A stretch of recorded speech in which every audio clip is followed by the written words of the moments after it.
যে প্রাণ ঠান্ডা মানে সরি গাইস, মন ঠান্ডা করার জন্য একটা পেয়ারা চাটনি। তো গাইস এই গরমে যদি তোমাদের বাড়িতে কেউ পেয়ারা আনে তো তোমরাও চাটনি করে খেয়ে দেখো। তো আমি এখানে পেয়ারা নিয়ে নিয়েছি, চলো পেয়ারাটাকে ভালো করে কাটা যাক।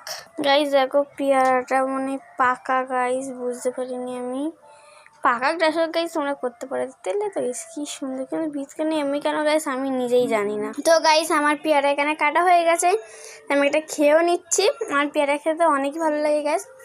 তার আমি এখানে কিছু মশলা নিয়েছি যেটা বাড়িতে সবারই থাকে, শুকনো লঙ্কা, লবণ আর পেয়ারা মাখার সাথে যদি না হয় লেবু পাতা না তাহলে টিকর হয়, লেবু পাতা একটা লেবু এখানে কাসুন্দি, এখানে গাইস কাসুন্দিও দিয়ে দেবো। তো গাইস চলো আমি পেয়ারাটাকে মাখানো যাক। তো আমি সবার ফার্স্টে দিয়ে দিচ্ছি এটা যে ঝাল, লবণ, তা দিয়ে দেবো এটা যে কিছু লেবু পাতা। গাইস ছিঁড়তে পারছি না,